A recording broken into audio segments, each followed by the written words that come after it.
I guess the best thing to just dive right into the meat of the conversation, Sam, man, and that's Tekashi 6ix9ine.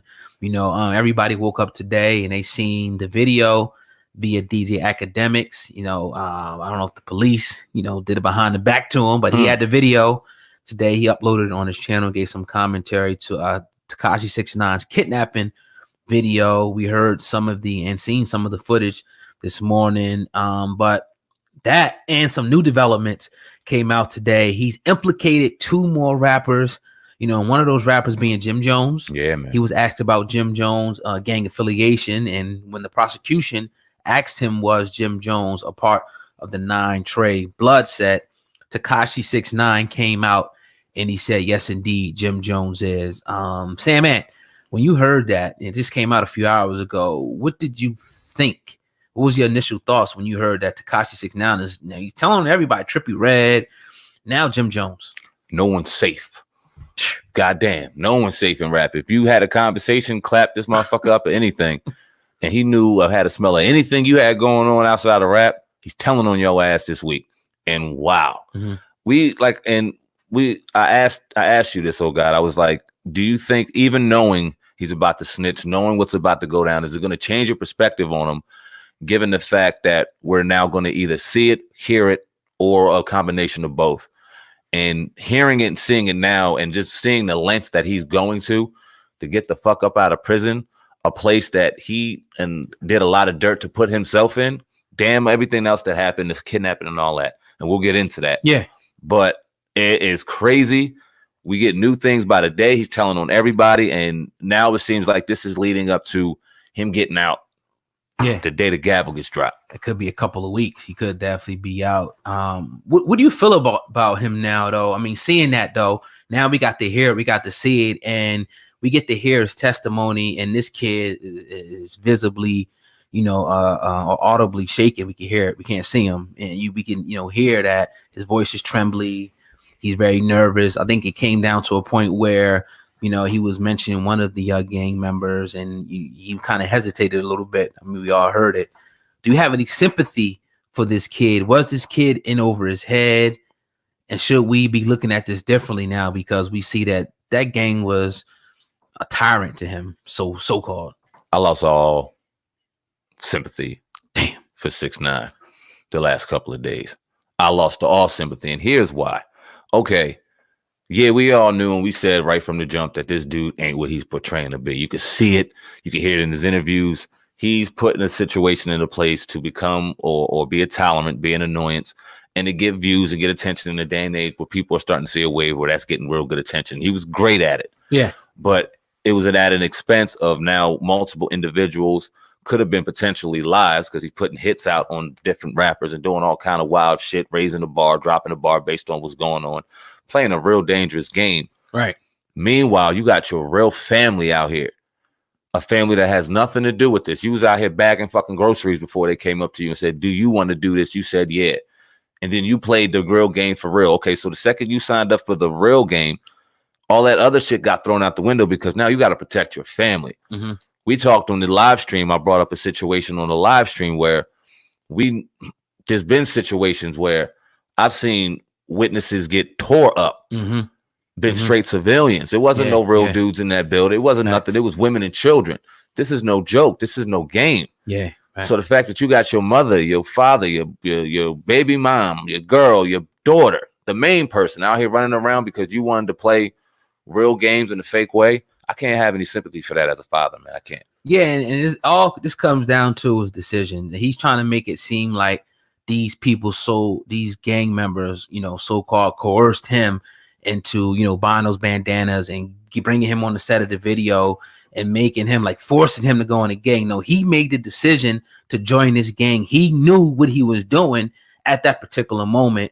And when things got too rough and too hot, when he was in over his head, he flipped. Now I want to go back to what Jim Jones said a few months back on the Cruise show on Real 92.3 in LA. He said, screw him, in reference to 6ix9ine. He did some actions that he can't come back from. So his name is non-mentionable. If you're a rat, you're a rat forever. That's a subject we don't even touch on. What are your thoughts about Jim Jones' disdain for 6ix9ine, and now 6ix9ine, you know, later on telling on him now. Well, Jim Jones is a real one, and obviously he wasn't too happy about the games that were being played with something that he took very seriously, put it that way. And he made that vocal. Obviously, that came out in court today, which was crazy as hell. Couldn't believe that. And we got to talk about that, like the dangers and implications that come behind these testimonies, because goddamn, what's going to happen after all these names get dropped? But yeah, you can see that, and it doesn't surprise me that Jim Jones responded in the way that he did.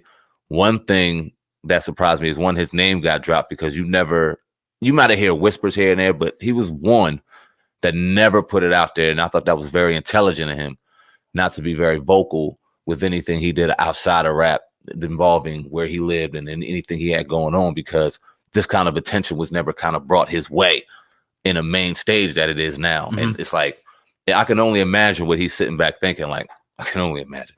Yeah, and it's going to be more people.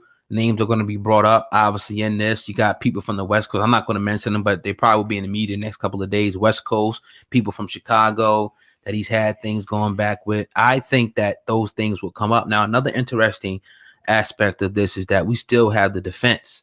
The defense, you know, the prosecution is now asking him a question. Now, the defense is going to cross-examine, you know, Tekashi 6ix9ine, and that's going to be, I think, very, very interesting to see that. He's going to be giving up more information. I think, you know, when the defense, you know, gets in front of him, but I was cracking that whip on his ass. Yeah. You know, the dude, man, I don't buy none of the people out there trying to say, oh, this dude, you know, they kidnapped him and this, that. Nah, nigga, you into that lifestyle. You went to that lifestyle.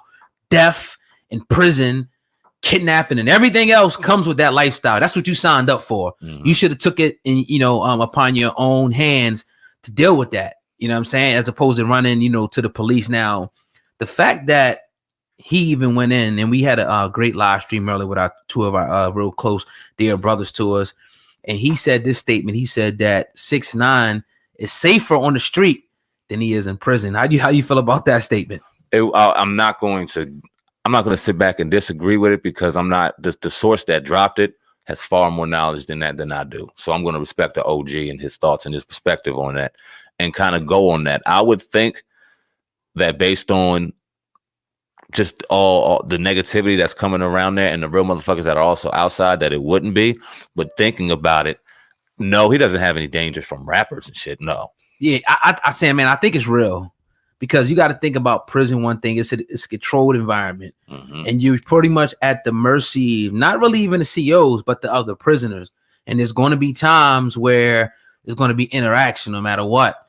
And you know, like brother was saying, Kansu, once somebody puts the hit, it could be, because you remember, if you're going to be in New York or anywhere close, you're going to have Bloods. Hell yeah. He's telling on Bloods right now, big time Bloods, rappers and stuff that represent this culture. So. Yeah, I would say, you know, it's close. Obviously, I think he get hit out here too in the street. It's real close, but I think it's more probable that he will definitely be, I think, executed in prison if he would have remained in prison. I can agree with that, man. Yeah, no, I'm not going to go against that. Right. I'm not going to go against that at all. Now, based off of everything you're saying now, do you still believe this kid's going to have a rapper career? Yeah, if he gets out, why wouldn't he? Why would he going? First, everybody's already talking about the movie. You know, he's going to make money with that. That's going to happen. He's going to have a rap career. If he gets out, let's say the trial lasts for another 2 weeks, this dude is going to rap. He's going to, you know, do real big on the charts. It just is what it is. I mean, you already got, when, you know, by way of academics, you know, kind of trying to switch the narrative a little bit to play that victim role. You got people, if you read the consensus in the comments, you know, obviously not everybody, but some people are already sympathetic to this dude. Man, forget them dudes. They fucked this girl. You know, they kidnapped him. They were stealing his money. They extorted him. I would have told too. Yeah, he's gonna get out. He's gonna make music. He's gonna make millions if he get out. Saying, man, I promise you. I'm gonna make a statement right now, and I thought about it. I really put a thought into it before I'm about to say it. So I mean what I'm about to say. If that in fact does happen, outside of him going back to jail or death, I don't want to talk about him anymore on this podcast. No doubt, because I just can't respect that shit. Yeah. Like the media that we got to provide right now, okay, because this is some shit that we've never seen before. This is the most high-profile snitch I've ever seen in my life, outside of Nino Brown and New Jack City, and that was some Hollywood shit. We're seeing this real-life Hollywood shit going on. He was nowhere near Nino Brown status either, but man, oh man, if he could just get back on the phone and just run his mouth, I don't even want to mention this kid ever again. Well, we got a little bit more news with this man, you know, Tekashi 6ix9ine. He told on somebody else. Ain't that some shit? And this person, which I hear this, is Cardi B. Yes, that's right. 6ix9ine testified today that Cardi B was also a member of the 9 Trey Gangsta Blood set today in court. Now, right after this, not Cardi B herself, but her rep denied it, said, no, you know, we did. You know, obviously there's interviews of her talking about early on, but right now she's saying she's not affiliated. How do you feel about him dropping Cardi B's name, Sam, man? Well, at least we know now Nicki Minaj ain't a part of the game, because if she was, he would have told her ass to. He's telling on anybody he knew was it got a smell of anything. He's dropping names, and it's just pointing more to, okay, he's giving up all this stuff so that he can get the fuck out tomorrow. Maybe because of what Brother Kansu was saying. He's starting to feel it like the more and more I'm in here, the more and more in danger I am. But come on, dude, the more and more in danger your family is. Like, I don't know what, maybe it's my birthday coming up or something, but I'm just like, the obligation to your family as a man and as a protector has to trump all. Okay, so you was bagging groceries. So what if me and you was bagging groceries, because me and you aren't in that lifestyle, but if I decided to go ahead and portray an image, and then I went wild, wild west with that fucking image and was buying pony chains and this and that and talking shit, all this stuff, I have made a bed that my grandfather has instilled, my mother has instilled to me to lay the fuck in when I make it. I couldn't go back on that. That's what he should have did, man. He should have, you know, for everybody's sake and his sake, he should have did the honorable thing. And a lot of people are going to disagree with this. They're going to say they should do it. He should have just took that on the chin and said to the police and to the feds, fuck you. I'm not giving you no information. Right. Give me what you're going to give me. I'm not talking about it. He's a clean rapper. Okay, he's saying some things on IG here or there, because that's what people do nowadays, the kids. But he's out here portraying an image, repping the lifestyle, putting hits, doing all this shit. You were really out here doing it. Yeah. This ain't no just, all right, this ain't even a Troy Ave situation. We can debate about that. This is totally different. Right. This dude out here portrayed a lifestyle with some people that, I mean, aren't all, they're to blame too, because they should have knew right away you can't fuck with this dude like that. Yeah. But now he's sitting somewhere where he can get out tomorrow. People are going to spend years and years in his life in there, and he should have chalked that up and did that motherfucking time. Yeah, and speaking of Troy Ave, he actually showed up to 6ix9ine's trial today. You know, he was in there, not for 6ix9ine, but for a member of the 9 Trey Blood set. He said he just wanted, justice for his friend. So I thought that was kind of crazy that he stepped in there today. I think there's an interview, you know, out with him talking about that. I'm gonna see if I can pull it up real quick. And while we do, I'm going to ask you a question, oh God, because now it's up to 4 names, high profile names, because it's way more names than fucking that, but profile names in the rap game. Right. You had Trippie Redd, Casanova, Jim Jones, Cardi B.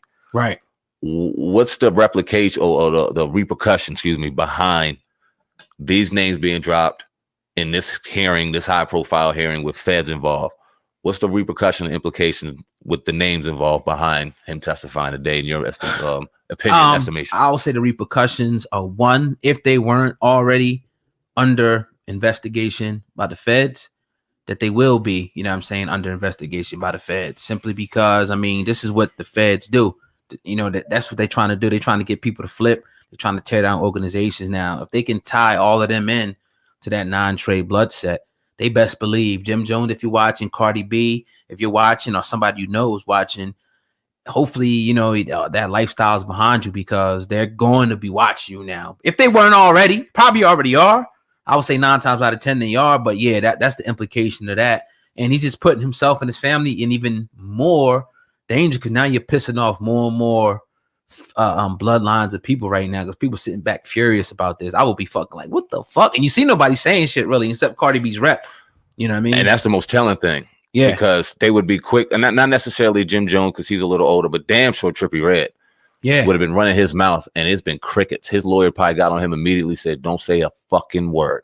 Right. Don't say a word. This is realer than you think right now. It's like, all right, say less. Right. But it's like, man, oh man. And you said, like we said, the defense, they still ain't cross-examining him yet. Who knows how many more names are going to come out? Who knows what they set up when they got him in there and got him to start cooperating? Right. What plan they really had in place, and what they were trying to tie up. This is a bad look for hip hop, Funk Flex, obviously one of the legendary DJs of Hot 97. He said this. He said, hold on. He said, haha, Jim Jones and Cardi B are not quote unquote gang members or quote unquote gang affiliated. They are trying to make our music look awful, and 6ix9ine is not smart enough to see the big picture. Today is unreal. Hashtag stay woke. Oh God, what you think about that? Trying to make our music look awful. I mean, you know, the artists do that. You know what I'm saying? Make the music, you know, look awful. I mean, they do it enough. So I don't 100% agree, you know, with that. But I do get what he's trying to say. You know what I'm saying? You know, as far as hip hop, it's really being a bad light put on hip hop. And I think it's not fair because there's so much good hip hop out there. There's so many good artists with a positive message. But the media, it seems like, promotes and pushes, you know, these type of artists with these type of agendas. But also on the flip side, the people got to blame ourselves too, because we flock to that type of music. Not us, but, you know, some people love that type of music. They love to promote and big up these guys who promote all this foolishness, killing, drug, and this gang culture. So, you know, I think that it's a 360 circumference of blame that goes around. I don't think you could just point it at one entity. You know what I'm saying? But I hear what